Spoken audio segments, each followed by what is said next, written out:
안녕히 주무셨습니까? 7월 11일 화요일 새벽 기도의 찬송가는 80장 천지에 있는 이름 중입니다. 함께 읽으실 말씀은 고린도전서 16장 1절에서 4절의 말씀입니다.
사도신경으로 신앙 고백하심으로 새벽 기도에 시작하겠습니다. 전능하사 천지를 만드신 하나님 아버지를 내가 믿사오며 그 외아들 우리 주 예수 그리스도를 믿사오니 이는 성령으로 잉태하사 동정녀 마리아에게 나시고 본디오 빌라도에게 고난을 받으사 십자가에 못 박혀 죽으시고 장사한 지 사흘 만에 죽은 자 가운데서 다시 살아나시며 하늘에 오르사 전능하신 하나님 우편에 앉아 계시다가 저리로서 산자와 죽은 자를 심판하러 오시리라. 성령을 믿사오며 거룩한 공예와 성도가 서로 교통하는 것과 죄를 사하여 주시는 것과 몸이 다시 사는 것과 영원히 사는 것을 믿사옵나이다. 아멘. 찬송가 80장 천지에 있는 이름 중입니다. 천지에 있는 이름 중 귀하고 높은 이름 주 나시기 전 지으신 구주의 이름 예수 주 앞에 내가 엎드려 그 이름 찬송함은 내 귀에 들린 말씀 중 귀하신 이름 예수 십자가에 달릴 때 명패에 쓰인 대로 저 유대인의 왕이요 곧 우리 왕이시라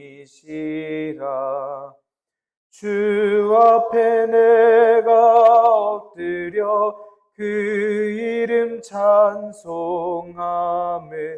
내 귀에 들린 말씀 중 귀하신 이름 예수 지금도 살아 계셔서 어제나 하시는 일 나 같은 죄인 부르사 참 소망 주시도다 주 앞에 내가 엎드려 그 이름 찬송함은 내 귀에 들린 말씀 중 귀하신 이름 예수 주 예수께서 영원히 어제나 오늘이나 그 이름으로 우리에게 참 복을 내리신다 주 앞에 내가 엎드려 그 이름 찬송함은 내 귀에 들린 말씀 중 귀하신 이름 예수 아멘. 은혜롭고 자비로우신 하나님 아버지, 오늘도 새 하루를 허락하여 주시니 감사합니다. 주님의 부르심을 듣고 모인 저희들 하나님께 찬양하고 기도할 때 들어주시오며 저희를 받아주시옵소서. 하나님, 저희가 가진 것으로는 이해할 수 없고 경험해 본 적 없는 주님의 일들과 주님의 말씀들을 이해할 수 있는 능력을 허락하여 주시기를 원합니다. 이 시간 주님께서 허락하신 말씀을 읽습니다. 말씀을 읽을 때 지혜를 허락하여 주시고 말씀을 깨닫게 하여 주셔서 주님 말씀에 순종하며 주님의 길로 살아가는 주님의 성도들로서 인도하여 주시옵소서. 교회의 덕을 쌓는 힘과 능력과 은사를 허락하여 주시며 주님의 영원한 소망을 날마다 꿈꾸는 저희들이 되도록 인도하여 주시옵소서. 이 모든 말씀 우리 주 예수 그리스도의 이름으로 기도드리옵나이다. 아멘. 고린도전서 16장 1절에서 4절의 말씀입니다.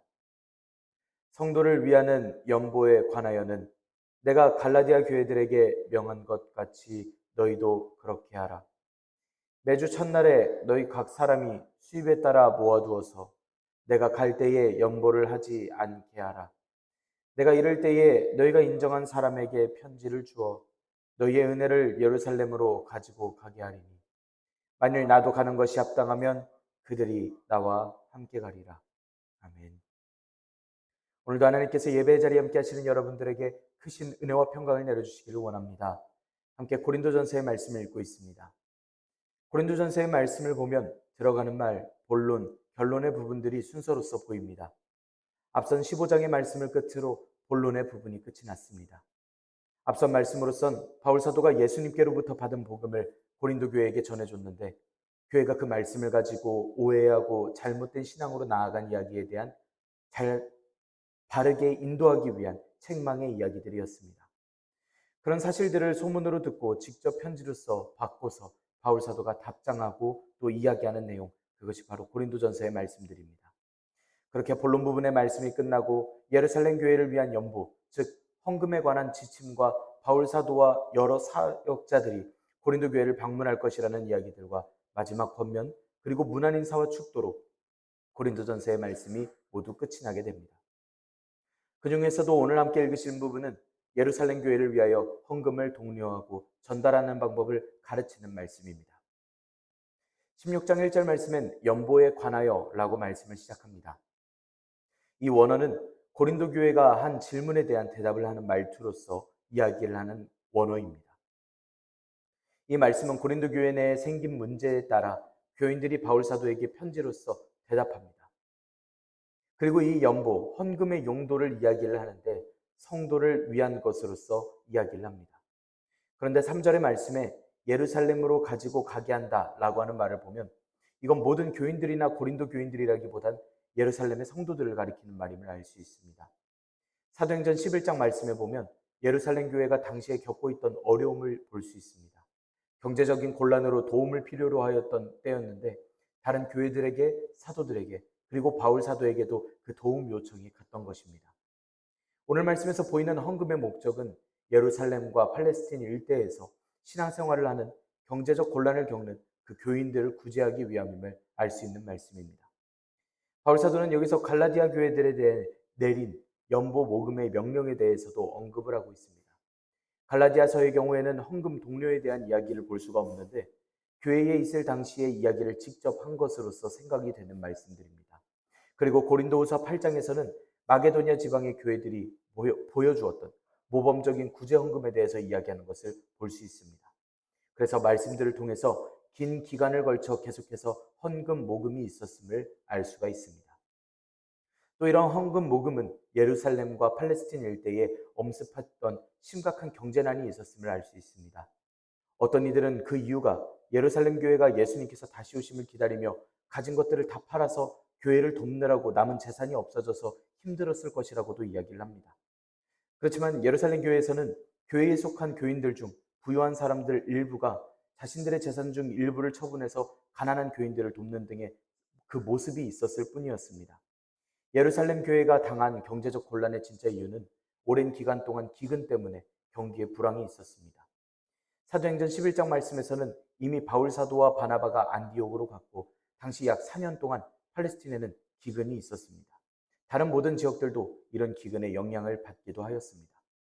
약 4년 동안이나 팔레스틴에 기근이 있었던 그러한 때에 이를 돕기 위한 헌금 모금이 진행되고 있었던 것입니다. 1절의 말씀 함께 읽겠습니다. 성도를 위하는 연보에 관하여는 내가 갈라디아 교회들에게 명한 것 같이 너희도 그렇게 하라. 바울 사도는 말씀에서 예루살렘 교회를 위한 헌금 방식이 바울 사도가 갈라디아 교회들에게 명한 것처럼 하라라고 이야기하고 있습니다. 말씀에서는 어떠한 짓인지 구체적이게 이야기하지 않습니다. 바울 사도는 직접 혹은 다른 편지를 통해서 구체적이고도 확실하게 갈라디아 교회에 헌금하는 방법에 대해서 고린도 교인들에게 이미 가르친 바가 있었던 것입니다.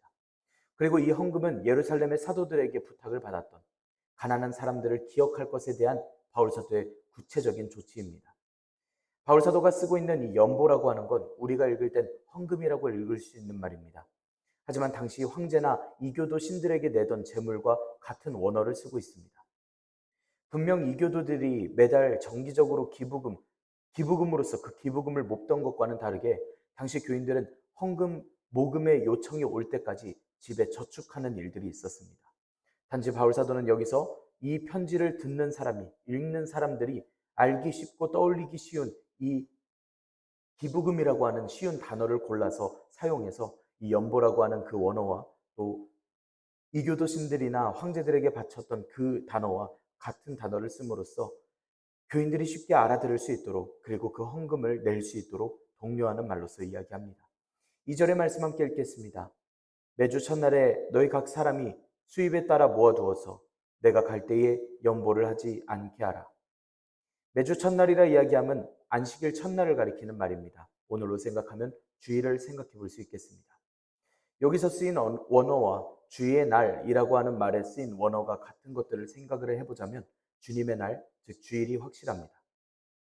초대교회 당시에는 유대교와 동일하게 주로 안식일에 정기적인 모임을 가진 동시에 예수님께서 부활하셨던 그날을 기념하면서 안식일 후 첫날에도 정기적인 모임을 가졌습니다. 그러다가 점차 안식 후 첫날 모임이 강화가 되었고 그 이후 유대교와 교회의 사이가 심화가 되고서 4세기 초부터는 주일을 정규적인 예배의 날로서 집회의 날로서 정하게 되었습니다. 여기서 바울 사도는 매 주일 첫날에 예루살렘을 위한 헌금을 내어서 저축하라고 권고하고 있는 것은 이미 당시에도 안식일보다 주일이 그리스도인들에게 더 큰 의미를 갖는 날로 정착되었음을 보여주는 말입니다. 2절의 말씀은 바울 사도가 고린도 교회에게 부탁하는 헌금의 성격이 어떤 것인지를 잘 보여줍니다. 먼저 헌금의 대상이 너희 각 사람이라고 시작을 하고 있습니다. 이 원어는 누구든 각각이라고 하는 원어를 쓰는데 이건 교회에 속한 자라면 그 누구도 예외 없이 모두가 헌금을 해야 한다는 의미입니다. 그리고 헌금의 기준에 대해서도 정해주는데 수입에 따라서 행하라 라고 이야기합니다. 수입에 따른다라는 말은 하나님께서 길을 인도하시는 대로 기회가 주어지는 대로 헌금을 하라라는 원어입니다. 따라서 이건 자신의 수입에 따라서 헌금하라는 뜻과 함께 하나님께서 기회를 주시는 대로 삶을 허락하여 주시는 대로 감동을 주시는 대로 더할 것도 뺄 것도 없이 헌금하라고 권면하는 말씀인 것입니다. 이건 자신이 수입의 많고 적음에 따라서 혹은 하나님의 감동에 따라서 매주 모아두는 그 양은 일정하지 않을 수도 있다라는 뜻입니다. 그리고 바울 사도가 제시하고 있는 헌금의 방법은 즉흥적이 아니라 모아두어서 해야 할 것을 이야기하고 있습니다. 자신 곁에라는 원어로서 헌금을 집에서 본인이 잘 관리해야 한다라는 말을 또한 이야기합니다. 헌금이기 때문에 교회에 맡겨놓고 교회가 그걸 보관하고서 교회마다 한 번에 헌금을 거두면 될 것 같은데 그렇게 하고 있지는 않습니다. 이건 단순히 바울사도 당시 교회 안에 재정을 담당할 만한 공식적인 체계가 자리 잡혀 있지 않았기 때문으로 볼 수 있습니다. 지금 바울사도가 제시하는 방식을 따르면 바울사도가 헌금을 받아 나르는 데 있어서 비난받을 일들이 줄어들 것입니다. 그리고 바울사도의 말처럼 바울사도가 올 때마다 연보하러 다니지 않아도 될 것입니다. 지금 바울사도가 고린도 교회에게 가르치고자 하는 건 헌금에 대한 방법과 교회를 섬기는 마음, 하나님의 공동체를 이루는 그 마음을 가르치고 있습니다. 여기서 보이는 큰 특징은 앞서 이야기를 했던 수입에 따라 헌금하게 했다라는 이야기입니다. 바울 사도는 분명 유대교 영향 아래에 자랐던 사람이고 또 고린도 교회에도 유대인으로서 회심한 사람들이 많았기 때문에 그럼에도 불구하고 바울 사도는 교회들에게 쓰는 편지 중에 11조에 대한 언급을 하지 않고 있습니다. 만약 바울 사도가 유대교에서 배운 것처럼 헌금을 가르치는 상황이라면 11조에 대한 의무 조항을 빼뜨릴 수가 없습니다. 그런데도 바울 사도가 이 편지에서 11조에 대해서 이야기하고 있지 않습니다. 이건 11조를 부정했다는 말이 아니라 적어도 구제하는 헌금에 있어서는 의무감보다는 교회들이 지체끼리 서로 사랑하는 마음으로서 자발적으로 헌신하고 기쁨으로 동참하여 그 헌금을, 그 연보를 몸는 데에 의미를 두었던 것입니다.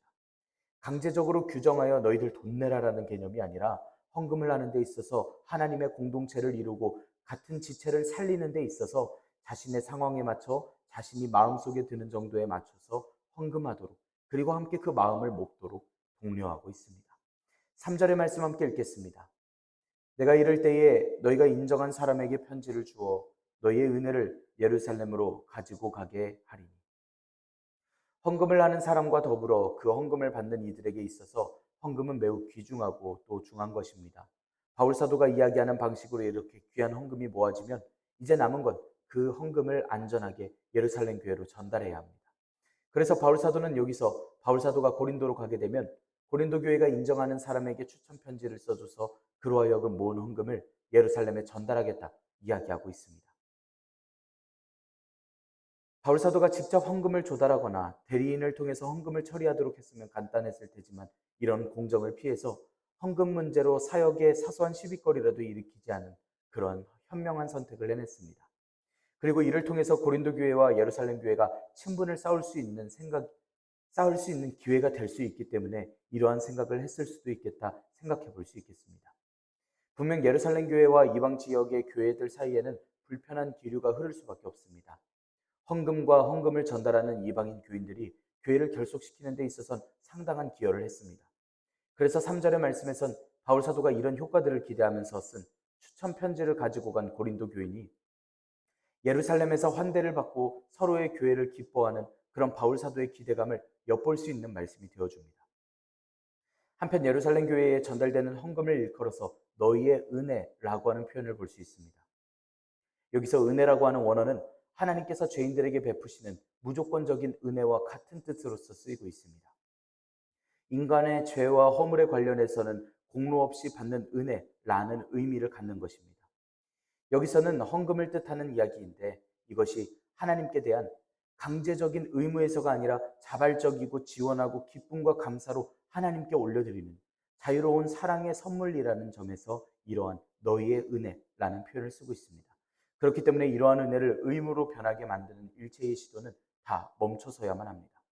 바울 사도는 이미 헌금을 가리켜서 수입에 따라서 하라고 이야기를 했고 자발적이게 헌신하고 기쁨으로 동참하라고 이렇게 권면하고 있는 것입니다. 그런데 누군가는 그것을 은혜로 여기지 않고 의무로 여길 때에는 바리새인들과 같이 되어버리고 말 것입니다. 세부적인 11조 규례를 정하고 감사하는 마음 없이 의무적으로 11조를 드리던 바리새인들에 대한 그 예수님께서 하셨던 그 비판을 똑같이 듣게 될 것입니다. 오직 지금의 이 연보의 마음은 직접 교회를 불쌍히 여기고 사랑하는 마음으로 기쁨에 근거한 헌금입니다. 진정한 하나님께서 베푸시는 은혜가 명백하게 느껴지고 교회들끼리 나눌 수 있는 사랑의 나눔의 말씀인 것입니다. 하나님의 은혜가 아무런 대가를 바라지 않고 베풀어지는 인간에 대한 최상의 선물이듯이 고린도 교회의 헌금 역시 대가를 바라지 않고 베풀어지는 예루살렘 교회를 향한 사랑의 선물이 되어야 한다라고 바울 사도는 가르치는 것입니다. 4절의 말씀 함께 읽겠습니다. 만일 나도 가는 것이 합당하면 그들이 나와 함께 가리라. 4절의 말씀을 보면 당시까지 바울 사도는 그들이 모은 헌금을 예루살렘에 전달할 고린도 교인들의 대표들과 함께 동행할지 따로 보낼지를 확정하지 못했음을 알 수 있습니다. 그 이유는 바울 사도가 이후에 로마와 스페인으로 선교를 갈 계획이 있었고 이것이 예루살렘에 구제 헌금을 전달하기 위하여 가는 것과는 별도로 사역을 해야 된다는 생각이 있었습니다.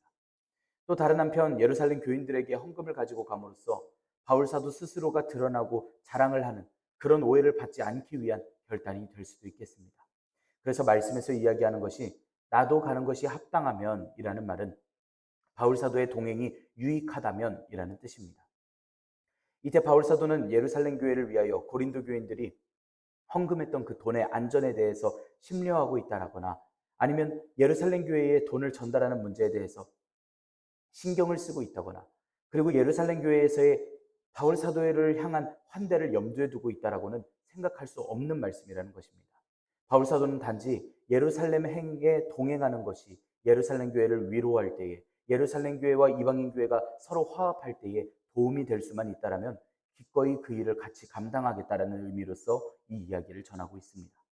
그리고 사도행전 20장 말씀을 보면 결국 바울 사도는 예루살렘에 올라가기로 결정한 것을 볼 수 있습니다. 일행과 함께 그리스를 거쳐 예루살렘으로 가는 길을 선택하였습니다.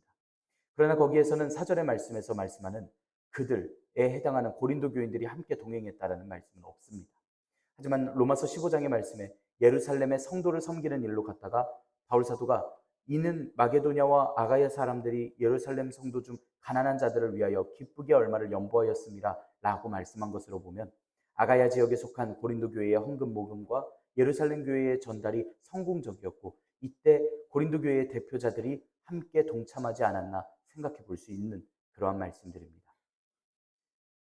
연금에 대한 헌금에 대한 연보에 대한 말씀을 보면 사람이라면 저마다의 인생을 살아야지 왜 남을 신경 쓰고 내 가진 것을 내어주면서까지 저들을 도와줘야 하는가라고 세상의 가치를 떠올릴 수 있습니다. 그런데 이때는 우리는 모두 주님께로부터 온 은혜라는 것을 믿고 주님의 명령이기 때문에 우리가 순종할 것을 우리는 또 생각해 봐야 합니다. 우리는 예수님의 몸입니다. 팔과 다리를 이루는 지체라고 불리우는 우리는 하나의 교회입니다. 왼손으로 긁을 수 없는 부분이 있으면 긁으려고 오른손을 동원할 수밖에 없듯이 한 다리가 다치면 다른 다리로 뛰어서라도 절어서라도 움직일 수 있듯이 우리의 몸은 하나라는 것입니다. 앞서 이야기되었었던 부활도 마찬가지입니다. 믿어지지 않고 설명되지 않는 믿음에 대해서 교회가 불편함이 있다면 가장 이해하기 쉬운 방법으로서 이해를 시켜줘야 할 것이고 온몸이 온전하게 하나의 믿음으로서 나아갈 수 있도록 고민하고 가르칠 수밖에 없었던 것이 바울 사도의 고민이었고 가르침이었고 또한 함께 나아가야 할 마음이었다는 것입니다. 고린도 교회는 고린도전서 말씀을 통해서 하나의 교회가 주님 앞에 하나 되는 것을 연습하고 있어야 합니다.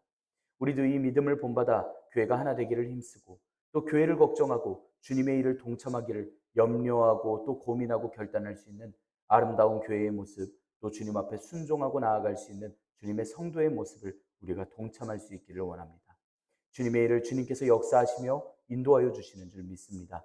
오늘도 주님과 함께 동행하며 주님의 일을 떠올리며 날마다 주님과 함께 나아가시기를 간절히 소망합니다. 기도하겠습니다. 은혜롭고 자비로우신 하나님 아버지, 하나님의 영광을 위하여 살아가게 하시니 감사합니다. 하나님, 저희들에게 교회의 일들을 가르쳐 주시고 이 일들을 통하여 저희가 살아가야 할 가치를 바르게 알게 하시니 감사합니다. 부활에 대한 이야기와 연보에 대한 이야기가 이해되지 않고 저희들의 가치, 세상의 가치와는 다른 것처럼 보이더라도 주님 이 시간 저희들을 가르쳐 주시고 이해시켜 주셔서 바른 믿음과 신앙, 주님께서 주시는 지혜 안에서 능히 이해가 되고 믿고 의지하고 또 주님 말씀에 순종할 수 있도록 인도하여 주시옵소서. 주님께서 허락하신 귀한 공동체를 이루는 저희들이 되기를 원합니다. 하나님, 날마다 능력과 은혜를 더하여 주셔서 주님의 지혜로서 주님의 일들에 바르게 동참하고 구분하여 참여하는 은혜가 있게 하여 주시옵소서.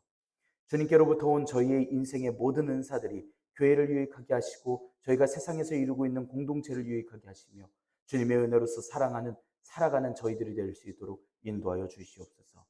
날마다 이 세상에게 진실되고 거룩한 복음 전도자들이 될 수 있도록 인도하여 주시며 주님의 거룩한 성도들로서 살아갈 수 있도록 인도하여 주시옵소서. 이 모든 말씀 우리 주 예수 그리스도의 이름으로 기도드리옵나이다. 아멘. 하늘에 계신 우리 아버지여, 이름이 거룩히 여김을 받으시오며 나라가 임하시오며 뜻이 하늘에서 이루어진 것 같이 땅에서도 이루어지이다. 오늘 우리에게 일용할 양식을 주시옵고 우리가 우리에게 죄 지은 자를 사하여 준 것 같이 우리 죄를 사하여 주시옵고 우리를 시험에 들게 하지 마시옵고 다만 악에서 구하시옵소서. 나라와 권세와 영광이 아버지께 영원히 있사옵나이다. 아멘. 우리 이 시간 함께 기도할 수 있기를 원합니다. 오늘의 말씀을 지켜내기 위하여 우리가 헌금에 대한 생각, 또 교회가 가지고 있는 모든 가치에 대한 생각들을 주님 앞에 지혜와 능력으로서 간구하며 기도하여서 하나님께서 이루시는 그 평안과 주님의 일들을 우리가 동참할 수 있도록 인도하여 주시라고, 주님의 일들에 우리가 앞장서서 나아갈 수 있도록 인도하여 주시라고 우리 함께 간구할 수 있기를 원합니다. 우리 또 세상을 위하여서 함께 기도합니다. 러시아와 우크라이나의 평화를 위하여서 또 전쟁에 동원된 젊은이들과 국민들을 위하여서 함께 기도하기를 원합니다. 이 땅의 평화를 위하여서 또 이 땅에서 고난받는 이들을 위하여서 함께 기도할 수 있기를 원합니다. 우리 이 시간 한 목소리로 함께 기도드리겠습니다.